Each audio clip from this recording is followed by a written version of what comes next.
प्यारे विद्यार्थियों, तुहाडा सारिਆਂ ਦਾ इस प्रोग्राम ਦੇ ਵਿੱਚ स्वागत है। ਅੱਜ ਦਾ ਜਿਹੜਾ टॉपिक है ਉਹ ਰਹੇਗਾ अलजबरा, ਜਿਹਨੂੰ ਅਸੀਂ ਪੰਜਾਬੀ ਦੇ ਵਿੱਚ ਬੀਜਗਣਿਤ ਕਹਿੰਦੇ ਹਾਂ। ਬੀਜਗਣਿਤ ਵੀ ਇੱਕ ਮੈਥਮੈਟਿਕਸ ਦੀ ਇੱਕ ਬ੍ਰਾਂਚ ਹੈ, ਜਿਵੇਂ ਅੰਕ ਗਣਿਤ ਹੈ, ਰੇਖਾ ਗਣਿਤ ਹੈ। ਅੰਕ ਗਣਿਤ ਦੇ ਵਿੱਚ ਅਸੀਂ ਜਿਵੇਂ ਸਾਡੇ ਕੋਲ ਸੰਖਿਆਵਾਂ ਹਨ 1 2 3 4, ਉਹਨਾਂ ਦੇ ਨਾਲ ਅਸੀਂ ਆਪਰੇਸ਼ਨਸ ਕਰਦੇ ਹਾਂ, जोड़ करते हैं, घटाओ करते हैं, गुणा भाग। बीज गणित दे विच भी ये सारियां ही क्रियावां असीं करांगे। मोटे तौर पे मैं ये कह दियां कि जिमें चल ते अचल संख्यावां दा ये समूह है, सुमेल है। जिमें उदाहरण के तौर पर मेरे को एक समीकरण है x = 4 बराबर है 7। बस बच्चों, यही अलजबरा है, यही बीजगणित है। इनू ही असी समझना है कि एक्स की थां दे उत्ते असी की रखीए। मैं बोली है रकम x = 4 बराबर 7, एक्स की थां ते असी की रखीए तां जो दोनों साइडां लैफ्ट हैंड साइड और राइट हैंड साइड बराबर हो जाए। इनू ही असी बीजगणित कहने हैं। तो इस बीजगणित के बारे असी डिटेल दे विच जिहड़ी जानकारी है ये आने वाले लैक्चर दे विच असी प्राप्त करांगे। तो बच्चों, असी ज़्यादा समा खर्च ना करते हुए असी अपने टॉपिक दे वल वधीए।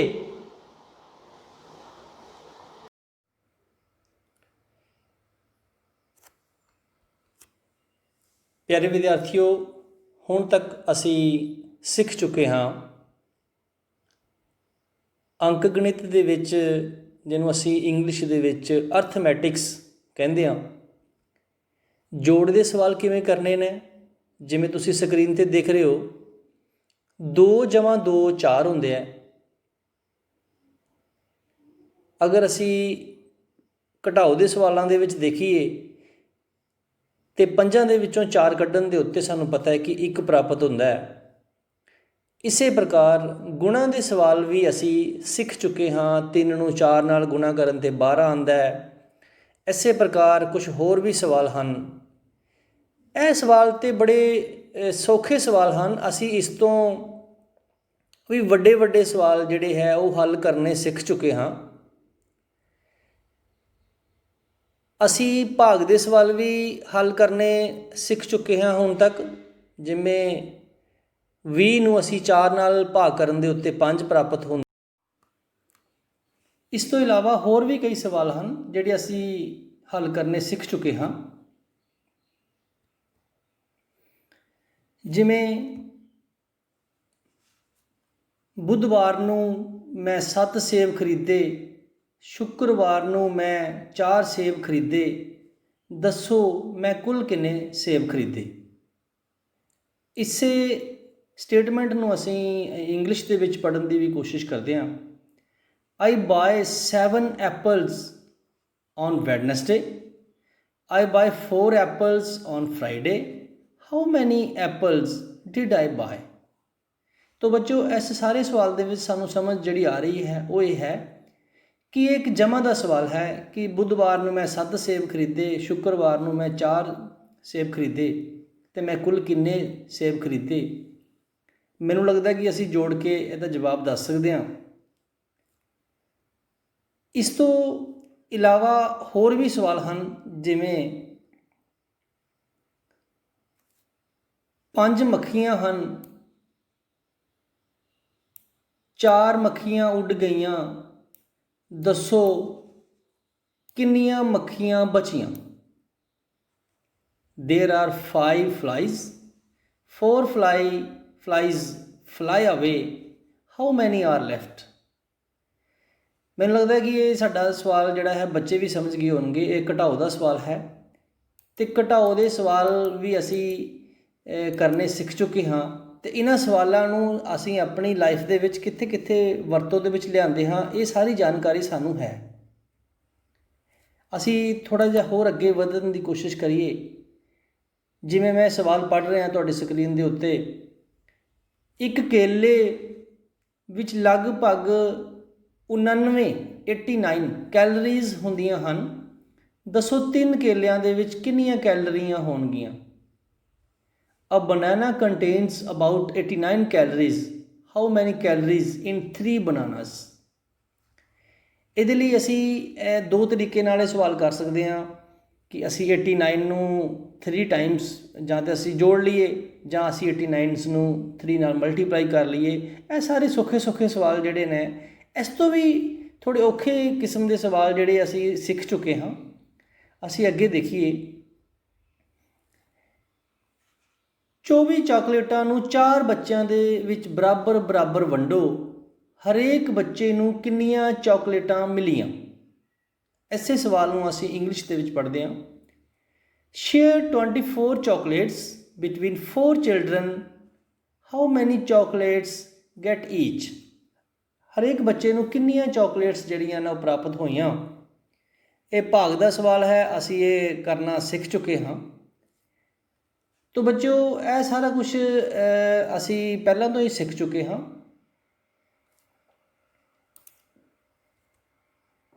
ਇਸ ਤੋਂ ਇਲਾਵਾ ਅਸੀਂ ਰੇਖਾ ਗਣਿਤ ਦੇ ਵਿੱਚ ਵੀ ਜਿਹੜਾ ਹੈ ਉਹ ਕਾਫੀ ਜਾਣਕਾਰੀ ਪ੍ਰਾਪਤ ਕਰ ਚੁੱਕੇ ਹਾਂ। ਜਿਵੇਂ ਸਾਡੇ ਕੋਲ ਪਹਿਲੇ ਨੰਬਰ ਦੇ ਉੱਤੇ ਸਕੁਏਅਰ ਹੈ, ਜਿਹਨੂੰ ਅਸੀਂ ਪੰਜਾਬੀ ਦੇ ਵਿੱਚ ਵਰਗ ਕਹਿੰਦੇ ਹਾਂ। ਸਕੁਏਅਰ ਹੈ, ਇਹਦੇ ਬਾਰੇ ਵੀ, ਇਹਦਾ ਖੇਤਰਫਲ ਕਿਵੇਂ ਕੱਢਿਆ ਜਾਂਦਾ ਹੈ, ਇਹਦਾ ਅਸੀਂ ਘੇਰਾ ਕੱਢਣਾ ਹੈ, ਪਰਿਮਾਪ ਕੱਢਣਾ ਹੈ, ਉਹ ਕਿਵੇਂ ਕੱਢਣਾ ਹੈ। ਰੈਕਟੈਂਗਲ ਹੈ, ਇਹਨੂੰ ਅਸੀਂ ਪੰਜਾਬੀ ਦੇ ਵਿੱਚ ਆਇਤ ਵੀ ਕਹਿੰਦੇ ਹਾਂ। ਇਹਦੇ ਬਾਰੇ ਵੀ ਜਾਣਕਾਰੀ ਹਾਸਲ ਅਸੀਂ ਕਰ ਚੁੱਕੇ ਹਾਂ। ਟਰਾਇਐਂਗਲ ਬਾਰੇ ਵੀ ਅਸੀਂ ਜਾਣਦੇ ਹਾਂ। ਤਿਕੋਣ, ਜਿਹਨੂੰ ਅਸੀਂ ਪੰਜਾਬੀ ਦੇ ਵਿੱਚ ਕਹਿੰਦੇ ਹਾਂ। ਸਰਕਲ, ਜਿਹਨੂੰ ਅਸੀਂ ਚੱਕਰ ਕਹਿੰਦੇ ਹਾਂ, ਉਹਦੇ ਬਾਰੇ ਵੀ ਅਸੀਂ ਥੋੜ੍ਹੀ ਬਹੁਤੀ ਜਾਣਕਾਰੀ ਹਾਸਲ ਕਰ ਚੁੱਕੇ ਹਾਂ। ਫਿਰ ਪੈਂਟਾਗਨ ਹੈ, ਪੰਜਭੁਜ ਜਿਹਨੂੰ ਅਸੀਂ ਕਹਿੰਦੇ ਹਾਂ। ਹੈਕਸਾਗਨ ਹੈ, 6 ਭੁਜ। ਹੈਪਟਾਗਨ ਹੈ, 7 ਭੁਜ। ਔਕਟਾਗਨ ਹੈ, 8 ਭੁਜ। ਕਾਈਟ, ਪਤੰਗ, ਇਹਦੇ ਬਾਰੇ ਵੀ ਅਸੀਂ ਜਾਣਕਾਰੀ ਹਾਸਲ ਕਰ ਚੁੱਕੇ ਹਾਂ। ਟ੍ਰੈਪੀਜ਼ੋਇਡ ਜਾਂ ਅਸੀਂ ਟ੍ਰੈਪੀਜ਼ੀਅਮ ਵੀ ਕਹਿੰਦੇ ਹਾਂ। ਸਮ, ਲੰਬ, ਚਤੁਰਭੁਜ। ਅਤੇ ਬੱਚਿਓ, ਇਹਨਾਂ ਸਾਰੇ ਜਿਹੜੇ ਰੇਖਾ ਗਣਿਤਕ ਧਾਰਨਾਵਾਂ ਨੇ, ਰੇਖਾ ਗਣਿਤਕ ਚਿੱਤਰ ਨੇ, ਇਹਨਾਂ ਬਾਰੇ ਅਸੀਂ ਕਾਫੀ ਕੁਛ ਜਾਣਕਾਰੀ ਹਾਸਲ ਕਰ ਚੁੱਕੇ ਹਾਂ।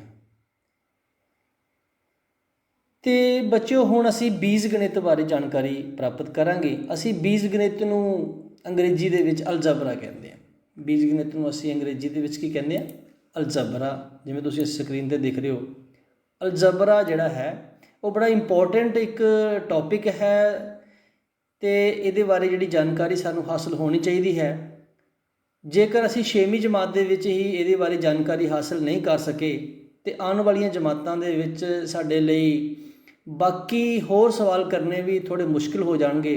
ਇਸ ਲਈ ਇਹ ਜਿਹੜੀ ਬੀਜ ਗਣਿਤ ਦੇ ਬਾਰੇ ਜਾਣਕਾਰੀ ਹੈ, ਅਲਜਬਰਾ ਹੈ, ਇਹਦੇ ਬਾਰੇ ਸਾਨੂੰ ਪਹਿਲਾਂ ਤੋਂ ਹੀ ਜਾਣਕਾਰੀ ਹੋਣੀ ਚਾਹੀਦੀ ਹੈ। ਤੋ ਅਸੀਂ ਆਪਣੇ ਪ੍ਰੋਗਰਾਮ ਦੇ ਵਿੱਚ ਅੱਗੇ ਵਧਣ ਦੀ ਕੋਸ਼ਿਸ਼ ਕਰਦੇ ਹੋਏ ਅੱਗੇ ਚੱਲੀਏ। ਅਸੀਂ ਜਿਵੇਂ ਅੰਕ ਗਣਿਤ ਤੋਂ ਹੀ ਸ਼ੁਰੂ ਕਰਾਂਗੇ। ਜਿਵੇਂ ਮੇਰੇ ਕੋਲ 3 ਹੈ ਅਤੇ ਮੇਰੇ ਕੋਲ 4 ਹੈ। ਜਦੋਂ ਅਸੀਂ 3 ਔਰ 4 ਨੂੰ ਜੋੜਦੇ ਹਾਂ ਤਾਂ 7 ਬਣਦਾ ਹੈ। ਇਹਦੇ ਵਿੱਚ ਤਾਂ ਕੋਈ ਔਖਾ ਨਹੀਂ ਹੈ, ਸਾਰੇ ਬੱਚੇ ਇਸ ਨੂੰ ਜਾਣਦੇ ਹੀ ਨੇ ਕਿ 3 ਜਮਾ 4 ਬਰਾਬਰ 7 ਹੁੰਦਾ ਹੈ। ਅਸੀਂ ਇਸ ਤਰ੍ਹਾਂ ਵੀ ਕਹਿ ਸਕਦੇ ਹਾਂ ਕਿ ਜੇਕਰ ਅਸੀਂ 3 ਦੀ ਥਾਂ ਦੇ ਉੱਤੇ ਅਸੀਂ 4 ਲਿਖ ਦਈਏ ਅਤੇ 4 ਦੀ ਥਾਂ ਦੇ ਉੱਤੇ ਅਸੀਂ 3 ਲਿਖ ਦਈਏ ਤਾਂ ਵੀ 7 ਹੁੰਦਾ ਹੈ। ਇਹ ਸਾਰਾ ਕੁਛ ਅਸੀਂ ਪਹਿਲਾਂ ਤੋਂ ਹੀ ਕਰ ਚੁੱਕੇ ਹਾਂ। ਲੇਕਿਨ ਹੁਣ ਇਸ ਦੇ ਵਿੱਚ ਨਵਾਂ ਇਹ ਹੈ ਕਿ ਜਿਵੇਂ 3 ਦੀ ਥਾਂ ਦੇ ਉੱਤੇ ਮੈਂ ਖਾਲੀ ਸਥਾਨ ਜਿਹੜੇ ਹੈ ਉਹ ਪਾ ਰਿਹਾ। ਇਸ ਖਾਲੀ ਸਥਾਨ ਨੂੰ ਭਰਨ ਦੇ ਲਈ ਅਸੀਂ ਸਾਡੀ ਸਮਝ ਦੇ ਅਨੁਸਾਰ ਅਸੀਂ ਜਾਣਦੇ ਹਾਂ ਕਿ ਇਸ ਜਗ੍ਹਾ ਦੇ ਉੱਤੇ 3 ਆਏਗਾ। 3 ਜਮਾ 4 ਬਰਾਬਰ 7। ਇਹ ਤਾਂ ਸੌਖਾ ਸੀ। ਅਸੀਂ ਹੋਰ ਵੀ ਅੱਗੇ ਦੇਖੀਏ ਵੱਧ ਕੇ, ਜਾਂ ਫਿਰ ਅਸੀਂ ਕਦੀ ਕਦੀ ਇਸ ਤਰ੍ਹਾਂ ਦਾ ਇੱਕ ਬਾਕਸ ਜਿਹੜਾ ਹੈ, ਡੱਬਾ ਹੈ, ਉਹ ਆਉਂਦਾ ਹੈ ਵੀ ਇਸ ਡੱਬੇ ਦੇ ਵਿੱਚ ਕਿੰਨਾ ਆਏਗਾ ਤਾਂ ਜੋ ਇਹਨੂੰ ਜੋੜਨ ਤੋਂ ਬਾਅਦ ਉਹਦੇ ਵਿੱਚ 4 ਜੋੜਨ ਦੇ ਉੱਤੇ 7 ਪ੍ਰਾਪਤ ਹੋਵੇ। ਤੇ ਅਸੀਂ, ਮੈਨੂੰ ਲੱਗਦਾ ਕਿ ਅਸੀਂ ਸਾਰੇ ਜਾਣਦੇ ਹੀ ਹਾਂ ਕਿ ਇਹਦੇ ਵਿੱਚ 3 ਹੀ ਆਏਗਾ, ਕਿਉਂਕਿ ਅਸੀਂ 3 ਜਮਾ 4 7 ਵਾਲਾ ਜਿਹੜਾ ਕਨਸੈਪਟ ਆ ਉਹੀ ਕਰ ਰਹੇ ਹਾਂ।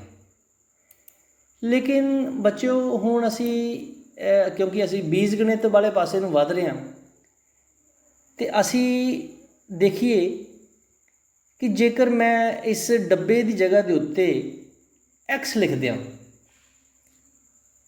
x ਮੈਂ ਲਿਖ ਦਿੱਤਾ, ਇਸ ਡੱਬੇ ਦੀ ਥਾਂ ਦੇ ਉੱਤੇ ਮੈਂ x ਲਿਖਿਆ ਹੈ। x ਦਾ ਭਾਵ ਕਿ ਇਸ ਸੰਖਿਆ ਦੇ ਵਿੱਚ ਕਿੰਨੇ ਜੋੜੀਏ, ਇਸ ਸੰਖਿਆ ਦੇ ਵਿੱਚ ਜੇਕਰ ਅਸੀਂ 4 ਜੋੜੀਏ, ਉਹ ਕਿਹੜੀ ਸੰਖਿਆ ਜਿਹਦੇ ਵਿੱਚ ਅਸੀਂ 4 ਜੋੜੀਏ ਤੇ 7 ਆਵੇ। ਇਹਦਾ ਮਤਲਬ ਹੋ ਗਿਆ ਕਿ x ਦਾ ਮੁੱਲ ਜਿਹੜਾ ਹੈ ਉਹ ਕਿੰਨਾ ਆਵੇਗਾ, x ਦਾ ਮੁੱਲ 3 ਆਵੇਗਾ। x ਦਾ ਮੁੱਲ ਕਿੰਨਾ ਆਵੇਗਾ, x ਦਾ ਮੁੱਲ 3 ਆਵੇਗਾ।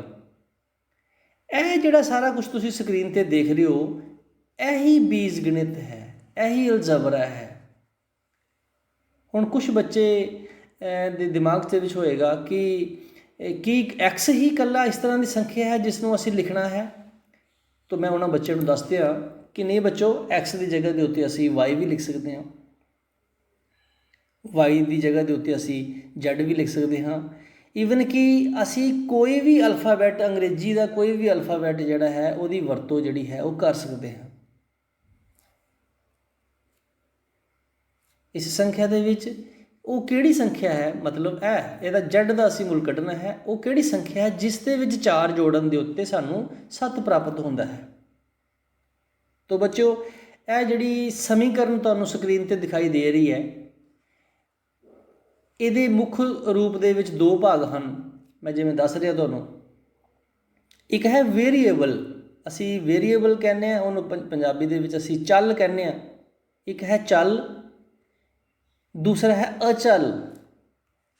ਇੱਕ ਵੇਰੀਏਬਲ ਹੈ, ਦੂਸਰਾ ਕੌਨਸਟੈਂਟ ਹੈ, ਅਚਲ। ਜਿਹੜੀਆਂ ਸੰਖਿਆਵਾਂ ਤੁਹਾਨੂੰ ਨਜ਼ਰ ਆ ਰਹੀਆਂ ਨੇ, ਜਿਵੇਂ ਇਹ ਜਿਹੜਾ z ਹੈ, ਇਹ ਸਾਡਾ ਕੀ ਹੈ, ਵੇਰੀਏਬਲ ਹੈ। ਇਹ ਜਿਹੜਾ 4 ਹੈ ਇਹ, ਤੇ 7 ਜਿਹੜਾ ਹੈ ਇਹ ਅਚਲ ਹੈ, ਇਹ ਕੌਨਸਟੈਂਟ, ਦੋਨੇ ਰਕਮਾਂ ਕੌਨਸਟੈਂਟ ਹਨ। ਔਰ ਜਿਹੜਾ ਬੀਜ ਗਣਿਤ ਹੈ ਉਹ ਇਹਨਾਂ ਦੋਨਾਂ ਰਕਮਾਂ ਦਾ ਸੁਮੇਲ ਹੁੰਦਾ ਹੈ। ਵੇਰੀਏਬਲਸ ਤੇ ਕੌਨਸਟੈਂਟ ਦੋਨੇ ਤਰ੍ਹਾਂ ਦੀਆਂ ਸੰਖਿਆਵਾਂ ਇਹਦੇ ਵਿੱਚ ਹੁੰਦੀਆਂ ਹਨ, ਤੇ ਇਸ ਨੂੰ ਅਸੀਂ ਅਲਜਬਰਾ ਕਹਿੰਦੇ ਹਾਂ। ਅਸੀਂ ਆਪਣੇ ਪ੍ਰੋਗਰਾਮ 'ਚ ਅੱਗੇ ਵਧਦੇ ਹਾਂ।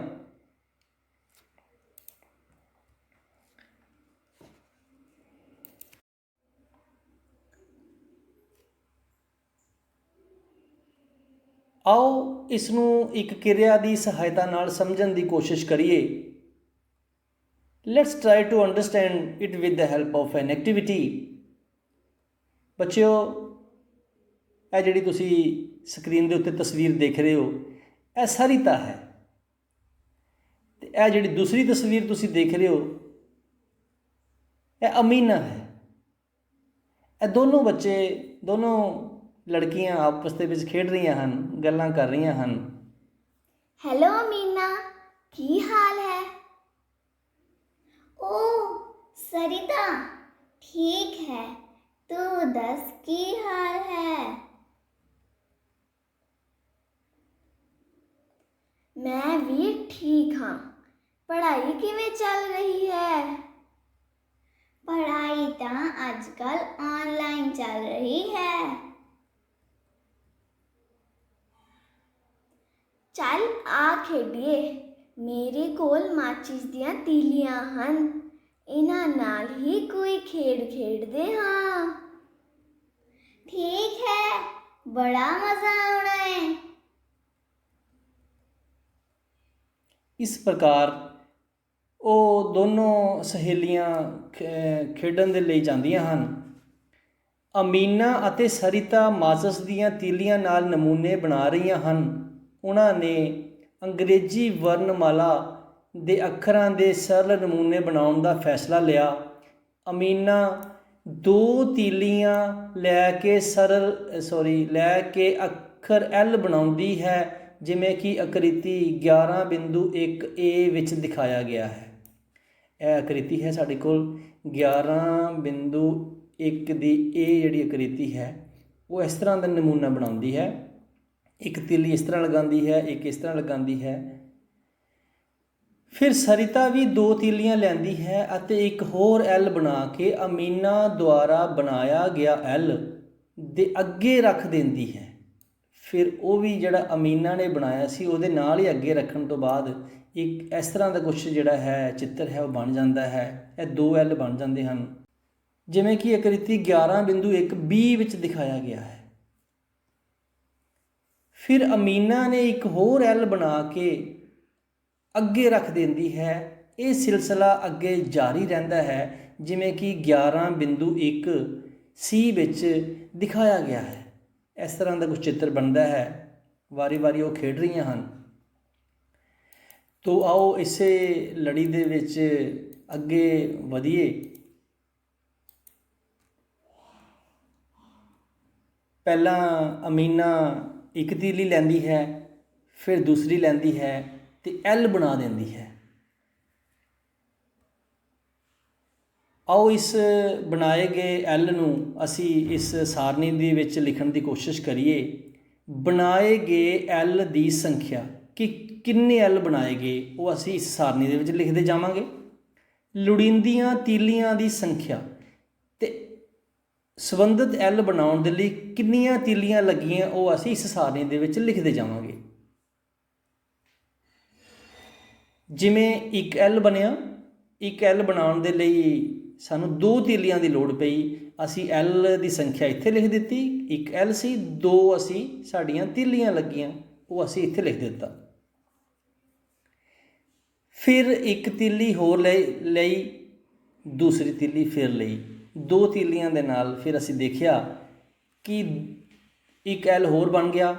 ਕੁੱਲ ਸਾਡੇ ਕੋਲ 2 ਐਲ ਬਣ ਗਏ ਤੇ ਸਾਨੂੰ ਜਿਹੜੀ ਜ਼ਰੂਰਤ ਪਈ ਉਹਨਾਂ ਤੀਲੀਆਂ ਦੀ ਉਹ 4 ਦੀ ਪਈ। ਅਸੀਂ 4 ਤੀਲੀਆਂ ਦੇ ਨਾਲ ਜਿਹੜਾ ਹੈ 2 ਐਲ ਬਣਾ ਲਏ। ਫਿਰ ਇੱਕ ਤੀਲੀ ਹੋਰ ਲਈ, ਇੱਕ ਤੀਲੀ ਹੋਰ ਲਈ। ਇਸ ਨਾਲ ਸਾਡੇ 3 ਐਲ ਬਣ ਗਏ 6 ਤੀਲੀਆਂ ਦੇ ਨਾਲ।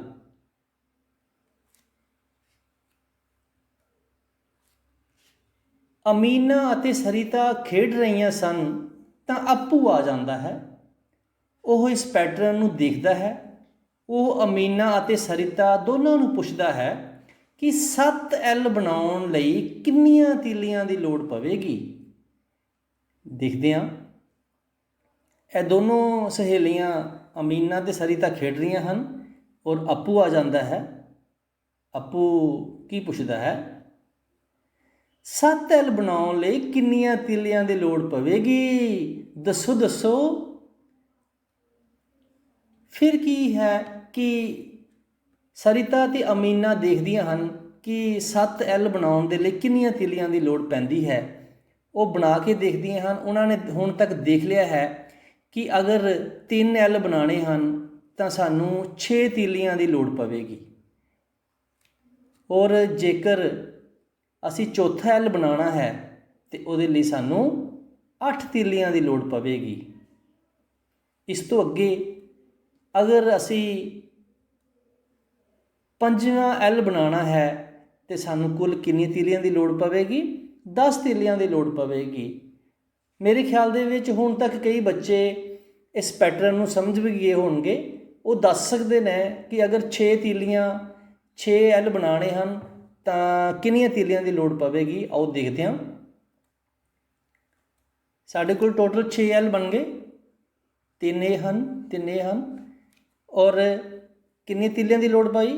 12 ਤੀਲੀਆਂ ਲੱਗੀਆਂ ਔਰ 7ਵੇਂ ਐਲ ਦੇ ਲਈ 2 ਤੀਲੀਆਂ ਹੋਰ ਤੇ ਸਾਡੇ ਕੋਲ 7 ਐਲ ਬਣਾਉਣ ਦੇ ਲਈ 14 ਤੀਲੀਆਂ ਦੀ ਜਿਹੜੀ ਵਰਤੋਂ ਕੀਤੀ ਗਈ। ਆਓ ਦੇਖੀਏ ਅਮੀਨਾ ਤੇ ਸਰਿਤਾ ਅੱਪੂ ਨੂੰ ਕੀ ਜਵਾਬ ਦਿੰਦੀਆਂ ਹਨ। ਦੱਸੋ 14 ਤੀਲੀਆਂ ਦੀ ਲੋੜ ਪਵੇਗੀ। ਇਸ ਪ੍ਰਕਾਰ ਅੱਪੂ ਨੂੰ ਸਾਰਣੀ 1 ਦੇ ਵਿੱਚੋਂ ਆਪਣਾ ਉੱਤਰ ਪ੍ਰਾਪਤ ਹੋ ਜਾਂਦਾ ਹੈ। 7 ਐਲ ਬਣਾਉਣ ਦੇ ਲਈ 14 ਤੀਲੀਆਂ ਦੀ ਲੋੜ ਪਵੇਗੀ। ਸਾਰਣੀ ਵਿੱਚ ਲਿਖਣ ਸਮੇਂ ਅਮੀਨਾ ਇਹ ਮਹਿਸੂਸ ਕਰਦੀ ਹੈ ਕਿ ਲੋੜੀਂਦੀਆਂ ਤੀਲੀਆਂ ਦੀ ਸੰਖਿਆ ਬਣਾਏ ਗਏ ਐਲ ਦੀ ਸੰਖਿਆ ਤੋਂ ਦੁੱਗਣੀ ਹੈ। ਭਾਵ ਲੋੜੀਂਦੀਆਂ ਤੀਲੀਆਂ ਦੀ ਸੰਖਿਆ 2 ਗੁਣਾ ਐਲ ਦੀ ਸੰਖਿਆ। ਆਓ ਸੁਵਿਧਾ ਦੇ ਲਈ ਐਲ ਦੀ ਸੰਖਿਆ ਦੇ ਲਈ ਅਸੀਂ ਸ਼ਬਦ n ਵਰਤਦੇ ਹਾਂ। ਬੱਚਿਓ ਇਹ ਤੁਹਾਡੀ ਕਿਤਾਬ ਦੇ ਵਿੱਚੋਂ ਹੀ ਇਹ ਪੈਰਾ ਲਿਆ ਗਿਆ ਹੈ। ਆਓ ਅੱਗੇ ਚੱਲੀਏ। ਤੀਲੀਆਂ ਦੀ ਸੰਖਿਆ ਬਰਾਬਰ ਹੈ 2 ਗੁਣਾ ਐਲ ਦੀ ਸੰਖਿਆ ਕਿ ਕਿੰਨੇ ਐਲ ਬਣੇ ਉਸ ਨੂੰ 2 ਨਾਲ ਗੁਣਾ ਕਰ ਦਿੱਤਾ ਗਿਆ। ਔਰ ਐਲ ਦੀ ਸੰਖਿਆ ਦੀ ਜਗ੍ਹਾ ਦੇ ਉੱਤੇ ਅਸੀਂ ਜੇਕਰ ਇਸ ਜਗ੍ਹਾ ਦੇ ਉੱਤੇ ਅਸੀਂ n ਲਿਖ ਦਈਏ ਤਾਂ ਸਾਨੂੰ ਥੋੜ੍ਹਾ ਸੌਖਾ ਹੋ ਜਾਏਗਾ ਕਿ n ਦਾ ਭਾਵ ਕਿ ਕਿੰਨੇ ਐਲ ਸੀ ਮਤਲਬ। ਤੇ ਸਾਡੇ ਕੋਲ ਇੱਕ ਫਾਰਮੂਲਾ ਹੀ ਬਣ ਗਿਆ 2n ਜਾਂ 2n। ਤੋ ਅਸੀਂ ਦੇਖੀਏ ਕਿ ਇਸ ਫਾਰਮੂਲੇ ਦੇ ਹਿਸਾਬ ਨਾਲ ਸਾਡੇ ਕੋਲ ਅੱਗੇ ਕਿਸ ਤਰ੍ਹਾਂ ਚੱਲਦਾ ਹੈ। ਜੇਕਰ ਅਸੀਂ ਇੱਕ ਐਲ ਬਣਾਉਣਾ ਹੈ, ਜੇਕਰ ਅਸੀਂ ਇੱਕ ਐਲ ਬਣਾਉਣਾ ਚਾਹੁੰਦੇ ਹਾਂ ਤਾਂ ਇੱਕ ਐਲ ਸਾਡੇ ਕੋਲ ਇਸ ਤਰ੍ਹਾਂ ਬਣਾਉਣਾ ਹੈ ਤਾਂ ਤੀਲੀਆਂ ਦੀ ਸੰਖਿਆ ਕਿੰਨੀ ਹੋਏਗੀ? 2 ਗੁਣਾ ਅਸੀਂ n ਦੀ ਜਗ੍ਹਾ ਦੇ ਉੱਤੇ, ਕਿਉਂਕਿ ਸਾਡੇ ਕੋਲ l 1 ਹੈ ਇਸ ਲਈ n ਦੀ ਜਗ੍ਹਾ ਦੇ ਉੱਤੇ ਅਸੀਂ ਕੀ ਲਿਖਾਂਗੇ? 1। 2 ਗੁਣਾ 1 ਬਰਾਬਰ ਹੈ 2 ਆ ਜਾਏਗਾ। ਜੇਕਰ ਅਸੀਂ 2l ਬਣਾਉਣਾ ਚਾਹੁੰਦੇ ਹਾਂ ਤਾਂ ਤੀਲੀਆਂ ਦੀ ਸੰਖਿਆ ਸਾਡੇ ਕੋਲ ਕਿੰਨੀ ਆਏਗੀ? 2 ਗੁਣਾ 2 ਬਰਾਬਰ 4। ਜੇਕਰ ਅਸੀਂ 3l ਬਣਾਉਣੇ ਹਨ ਤਾਂ ਤੀਲੀਆਂ ਦੀ ਸੰਖਿਆ ਸਾਡੇ ਕੋਲ 6 ਆ ਜਾਏਗੀ। ਜੇਕਰ ਅਸੀਂ 10l ਬਣਾਉਣੇ ਹਨ ਤਾਂ ਤੀਲੀਆਂ ਦੀ ਸੰਖਿਆ ਕਿੰਨੀ ਆਏਗੀ? 2 ਗੁਣਾ 10 ਬਰਾਬਰ ਹੈ 20। ਸ਼ਾਬਾਸ਼ ਬੱਚਿਓ। ਜੇਕਰ ਅਸੀਂ 50l ਬਣਾਉਣੇ ਹਨ ਤਾਂ ਤੀਲੀਆਂ ਦੀ ਸੰਖਿਆ 2 ਗੁਣਾ 50 ਬਰਾਬਰ ਹੈ 100 ਆ ਜਾਵੇਗੀ। ਔਰ ਜੇਕਰ ਬੱਚਿਓ ਅਸੀਂ 200l ਬਣਾਉਣੇ ਹਨ ਤਾਂ ਤੀਲੀਆਂ ਦੀ ਸੰਖਿਆ 2 ਗੁਣਾ 200 400 ਆ ਜਾਵੇਗੀ। ਇਸ ਦਾ ਭਾਵ ਇਹ ਹੋਇਆ ਕਿ ਸਾਡਾ ਇੱਕ ਫਾਰਮੂਲਾ ਸਾਡੇ ਕੋਲ ਬਣ ਗਿਆ, ਕਿ ਇੱਕ ਨਿਯਮ ਬਣ ਗਿਆ ਕਿ ਅਸੀਂ ਜਿੰਨੇ ਵੀ ਐਲ ਬਣਾਉਣੇ ਹਨ ਉਸ ਨੂੰ 2 ਨਾਲ ਗੁਣਾ ਕਰ ਲੈਣਾ ਹੈ। ਸਾਡੇ ਕੋਲ ਜਿਹੜੀ ਸੰਖਿਆ ਹੈ ਤੀਲੀਆਂ ਦੀ ਉਹ ਆ ਜਾਵੇਗੀ।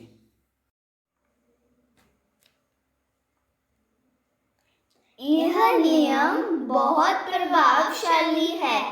ਇਸ ਨਿਯਮ ਦਾ ਪ੍ਰਯੋਗ ਕਰਕੇ ਅਸੀਂ 100 ਐਲ ਬਣਾਉਣ ਲਈ ਲੋੜੀਂਦੀਆਂ ਤੀਲੀਆਂ ਦੀ ਸੰਖਿਆ ਦੱਸ ਸਕਦੇ ਹਾਂ।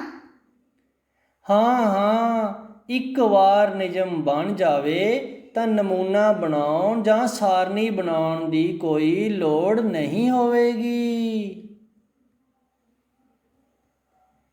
ਕੀ ਤੁਸੀਂ ਸਹਿਮਤ ਹੋ? ਹਾਂ ਜੀ। ਤੋ ਬੱਚਿਓ ਐਸੀ ਸਾਡਾ ਅੱਜ ਦਾ ਟੌਪਿਕ ਬੀਜ ਗਣਿਤ। ਤੇ ਹੁਣ ਅਸੀਂ ਅੱਜ ਘਰ ਦਾ ਕੰਮ ਜਿਹੜਾ ਹੈ ਹੋਮਵਰਕ ਹੈ ਉਹ ਤੁਹਾਨੂੰ ਦਿੰਦੇ ਹਾਂ। ਅੱਜ ਦੇ ਘਰ ਦੇ ਕੰਮ ਦੇ ਵਿੱਚ ਤੁਸੀਂ ਅਭਿਆਸ ਜਿਹੜੀ ਹੈ ਸਾਡੇ ਕੋਲ 11.1 ਉਹਦੇ ਵਿੱਚ ਅਸੀਂ ਤੀਲੀਆਂ ਦੇ ਹੇਠ ਦਿੱਤੇ ਨਮੂਨੇ ਬਣਾਉਣ ਦੇ ਲਈ ਲੋੜੀਂਦੀਆਂ ਤੀਲੀਆਂ ਦੀ ਸੰਖਿਆ ਦੇ ਲਈ ਨਿਯਮ ਪਤਾ ਕਰੋ। ਨਿਯਮ ਲਿਖਣ ਲਈ ਇੱਕ ਚੱਲ ਸੰਖਿਆ ਦਾ ਪ੍ਰਯੋਗ ਕਰੋ। ਇਹ ਅਸੀਂ ਉਹਦੇ ਲਈ ਕਰਨਾ ਹੈ। ਇਹ ਸਵਾਲ ਹੈ ਅੱਖਰ ਟੀ ਦੇ ਰੂਪ ਵਿੱਚ ਤੀਲੀਆਂ ਦਾ ਨਮੂਨਾ। ਅਸੀਂ ਇਸ ਤਰ੍ਹਾਂ ਦਾ ਨਮੂਨਾ ਬਣਾਉਣਾ ਹੈ ਅਤੇ ਇਹਦੇ ਵਿੱਚ ਮੈਂ ਤੁਹਾਨੂੰ ਦੱਸ ਦਿਆਂ ਕਿ ਇੱਕ ਅਸੀਂ ਤੀਲੀ ਇਸ ਤਰ੍ਹਾਂ ਲਗਾਉਣੀ ਹੈ ਅਤੇ ਇੱਕ ਤੀਲੀ ਅਸੀਂ ਇਸ ਤਰ੍ਹਾਂ ਲਗਾਉਣੀ ਹੈ। ਇਹ ਸਾਡਾ ਟੀ ਜਿਹੜਾ ਹੈ ਉਹ ਬਣ ਜਾਵੇਗਾ। ਪਹਿਲਾ ਸਵਾਲ ਸੀ। ਜਿਹੜਾ ਬੀ ਸਵਾਲ ਹੈ ਅੱਖਰ Z ਦਾ ਇਸ ਤਰ੍ਹਾਂ ਦਾ ਮਤਲਬ ਕਿ ਅਸੀਂ Z ਬਣਾਉਣਾ ਹੈ ਦੇ ਰੂਪ ਵਿੱਚ ਤੀਲੀਆਂ ਦਾ ਨਮੂਨਾ। ਮੈਂ ਬਣਾ ਕੇ ਦਿਖਾ ਦੇਣਾ ਤੁਹਾਨੂੰ। ਇੱਕ ਲਾਈਨ ਅਸੀਂ ਇਸ ਤਰ੍ਹਾਂ ਖਿੱਚਣੀ ਹੈ ਤੀਲੀਆਂ ਦੇ ਨਾਲ, ਮਤਲਬ ਦੂਸਰੀ ਤੀਲੀ ਅਸੀਂ ਇੱਥੇ ਲਗਾ ਦੇਵਾਂਗੇ ਅਤੇ ਤੀਸਰੀ ਤੀਲੀ ਸਾਡੀ ਇੱਥੇ ਲੱਗੇਗੀ। ਇਹ ਸਾਡਾ Z ਬਣ ਜਾਏਗਾ। ਇਹਨੂੰ ਕੁੱਲ ਸਾਡੀਆਂ 3 ਤੀਲੀਆਂ ਲੱਗਣਗੀਆਂ, ਇੱਕ ਤੀਲੀ, ਦੂਸਰੀ ਔਰ ਤੀਸਰੀ। ਸਾਡਾ ਜਿਹੜਾ ਤੀਸਰਾ ਹੈ ਅੱਖਰ U ਦਾ ਇਸ ਤਰ੍ਹਾਂ ਬਣਾਉਣਾ ਸੀ। U ਨੂੰ ਦੇ ਰੂਪ ਵਿੱਚ ਤੀਲੀਆਂ ਦਾ ਨਮੂਨਾ। ਅਸੀਂ ਇੱਕ ਤੀਲੀ ਜਿਹੜੀ ਹੈ ਸਿੱਧੀ ਲਗਾਉਣੀ ਹੈ, ਇੱਕ ਤੀਲੀ ਅਸੀਂ ਇਸ ਤਰ੍ਹਾਂ ਲਗਾਉਣੀ ਹੈ, ਇੱਕ ਤੀਲੀ ਅਸੀਂ ਇਸ ਤਰ੍ਹਾਂ ਲਗਾਉਣੀ ਹੈ। ਇੱਥੇ ਵੀ ਸਾਡੀਆਂ 3 ਤੀਲੀਆਂ ਲੱਗਣਗੀਆਂ ਅਤੇ ਸਾਡਾ U ਬਣ ਜਾਵੇਗਾ। ਸਵਾਲ ਜਿਹੜਾ ਹੈ ਉਹ ਅਸੀਂ ਦੇਖਦੇ ਹਾਂ ਅਗਲਾ ਸਵਾਲ ਡੀ ਸਵਾਲ। ਅੱਖਰ ਵੀ ਦਾ ਵੀ ਦੇ ਰੂਪ ਵਿੱਚ, ਇਸ ਤਰ੍ਹਾਂ ਅਸੀਂ ਦੋ ਲਾਈਨਾਂ ਹੈ ਨਾ ਦੇ ਰੂਪ ਵਿੱਚ ਤੀਲੀਆਂ ਦਾ ਨਮੂਨਾ ਬਣਾਉਣਾ ਸੀ। ਉਹਦੇ ਲਈ ਕੀ ਕਰਨਾ? ਸਿੰਪਲ ਹੈ, ਦੋ ਤੀਲੀਆਂ ਲੱਗਣੀਆਂ, ਇਸ ਕਿਸ ਤਰ੍ਹਾਂ ਲਗਾ ਦੇਣੀਆਂ, ਕਿਸ ਤਰ੍ਹਾਂ ਲਗਾ ਦੇਣੀਆਂ ਅਸੀਂ ਦੋ ਤੀਲੀਆਂ ਲਗਾ ਕੇ ਅਸੀਂ ਵੀ ਬਣਾਉਣਾ ਹੈ। ਇਹ ਵੀ ਬੜਾ ਸਿੰਪਲ ਹੈ, ਬੜਾ ਸੌਖਾ ਹੈ। ਇਸੇ ਪ੍ਰਕਾਰ ਅਸੀਂ ਅਗਲਾ ਸਵਾਲ ਦੇਖਦੇ ਹਾਂ ਈ। ਅੱਖਰ ਈ ਦਾ ਅਸੀਂ ਇਸ ਤਰ੍ਹਾਂ ਬਣਾਉਣਾ ਹੈ ਨਮੂਨਾ। ਉਹਦੇ ਲਈ ਅਸੀਂ ਕਿੰਨੀਆਂ ਤੀਲੀਆਂ ਲਗਾਵਾਂਗੇ? ਮੈਂ ਦਿਖਾ ਦਿੰਦਾ ਕਿ ਇੱਕ ਤੀਲੀ ਅਸੀਂ ਇਸ ਤਰ੍ਹਾਂ ਲਗਾਉਣੀ ਹੈ, ਇੱਕ ਤੀਲੀ ਅਸੀਂ ਇਸ ਤਰ੍ਹਾਂ ਲਗਾਉਣੀ ਹੈ, ਇੱਕ ਇਸ ਤਰ੍ਹਾਂ ਲਗਾਉਣੀ ਹੈ, ਇੱਕ ਫਿਰ ਅਸੀਂ ਇਸ ਪ੍ਰਕਾਰ ਲੱਗੇਗੀ, ਇਸ ਪ੍ਰਕਾਰ ਵੀ ਇੱਕ ਲੱਗੇਗੀ। ਮਤਲਬ ਕਿ 1 2 ਮੈਂ ਤੁਹਾਨੂੰ ਗਿਣਤੀ ਇਹਦੀ ਕਰ ਦਿੰਦਾ। ਇਹ 1 ਹੈ, ਇਹ 2 ਹੈ, ਇਹ 3 ਹੈ, ਇਹ 4 ਹੈ, ਇਹ 5 ਹੈ। 5 ਤੀਲੀਆਂ ਇਸ ਨੂੰ ਲੱਗਣਗੀਆਂ, 3 ਔਰ 2 5 ਤੀਲੀਆਂ ਲੱਗਣਗੀਆਂ। ਅਤੇ ਇਹਨਾਂ 5 ਤੀਲੀਆਂ ਦੀ ਸਹਾਇਤਾ ਦੇ ਨਾਲ ਜਿਹੜਾ ਹੈ ਅਸੀਂ ਨਮੂਨਾ ਤਿਆਰ ਕਰਨਾ ਹੈ। ਅੱਗੇ ਹੈ ਅੱਖਰ ਐਸ ਦਾ ਇਸ ਪ੍ਰਕਾਰ ਦੇ ਰੂਪ ਵਿੱਚ ਅਸੀਂ ਤੀਲੀਆਂ ਦਾ ਨਮੂਨਾ। ਇਸੇ ਪ੍ਰਕਾਰ ਅੱਖਰ ਏ ਦਾ ਅਸੀਂ ਇਸ ਤਰ੍ਹਾਂ ਜਿਹੜਾ ਹੈ ਤੀਲੀਆਂ ਦਾ ਜਿਹੜਾ ਨਮੂਨਾ ਹੈ ਉਹ ਤਿਆਰ ਕਰਨਾ ਹੈ। ਅਸੀਂ ਪਹਿਲਾਂ ਐਸ ਦਾ ਦੇਖੀਏ ਕਿਸ ਤਰ੍ਹਾਂ ਕਰਨਾ ਹੈ। ਐਸ ਦੇ ਲਈ ਅਸੀਂ ਕੀ ਕਰਨਾ ਹੈ? ਪਹਿਲਾਂ ਅਸੀਂ ਇੱਕ ਤੀਲੀ ਇਸ ਤਰ੍ਹਾਂ ਲਗਾਉਣੀ ਹੈ, ਠੀਕ ਹੈ, ਦੂਸਰੀ ਇਸ ਤਰ੍ਹਾਂ ਲੱਗੇਗੀ, ਤੀਸਰੀ ਇਸ ਤਰ੍ਹਾਂ ਲੱਗੇਗੀ, ਚੌਥੀ ਇਸ ਤਰ੍ਹਾਂ ਲੱਗੇਗੀ, ਪੰਜਵੀਂ ਇੱਦਾਂ ਲੱਗੇਗੀ। ਇਹਦੇ ਵਿੱਚ ਵੀ ਸਾਡੀਆਂ ਕਿੰਨੀਆਂ ਤੀਲੀਆਂ ਲੱਗਣਗੀਆਂ? 5 ਤੀਲੀਆਂ ਲੱਗਣਗੀਆਂ। ਅਤੇ ਉਸ ਤੋਂ ਬਾਅਦ ਲਾਸਟ ਜਿਹੜਾ ਸਵਾਲ ਤੁਸੀਂ ਘਰੋਂ ਕਰਨਾ ਹੈ ਉਹ ਹੈ ਕਿ ਅਸੀਂ ਏ ਬਣਾਉਣਾ ਹੈ। ਦੇਖੋ ਬੱਚੋ, ਏ ਬਣਾਉਣ ਦੇ ਲਈ ਇੱਕ ਤੀਲੀ ਅਸੀਂ ਇਸ ਤਰ੍ਹਾਂ ਲਗਾਵਾਂਗੇ, ਦੂਸਰੀ ਇਸ ਤਰ੍ਹਾਂ ਲਗਾਵਾਂਗੇ, ਤੀਸਰੀ ਇੱਥੇ ਲੱਗੇਗੀ, ਚੌਥੀ ਇੱਥੇ ਲੱਗੇਗੀ, ਇੱਕ ਇੱਥੇ ਲੱਗੇਗੀ ਔਰ ਇੱਕ ਇੱਥੇ ਲੱਗੇਗੀ। ਸਾਡੀਆਂ ਸਾਰੀਆਂ ਤੀਲੀਆਂ ਕਿੰਨੀਆਂ ਲੱਗੀਆਂ ਅਸੀਂ ਦੇਖ ਲੈਂਦੇ ਹਾਂ। 1 2 3 4 5 ਔਰ 6 ਤੀਲੀਆਂ ਲੱਗੀਆਂ ਸਾਡੀਆਂ। ਤੋ ਬੱਚਿਓ, ਅੱਜ ਦਾ ਜਿਹੜਾ ਸੀ ਸਾਡਾ ਕੰਮ ਉਹ ਇੰਨਾ ਹੀ ਸੀ। ਅਸੀਂ ਜੀ ਤੱਕ, ਏ ਤੋਂ ਲੈ ਕੇ ਜੀ ਤੱਕ ਪਹਿਲੇ ਸਵਾਲ ਦੇ ਅਭਿਆਸ 11.1 ਦੇ ਪਹਿਲੇ ਸਵਾਲ ਦੇ ਜੀ ਤੱਕ ਸਵਾਲ ਕਰਨੇ ਨੇ, ਹੱਲ ਕਰਨੇ ਨੇ। ਤੋ ਧੰਨਵਾਦ, thank you, have A nice day.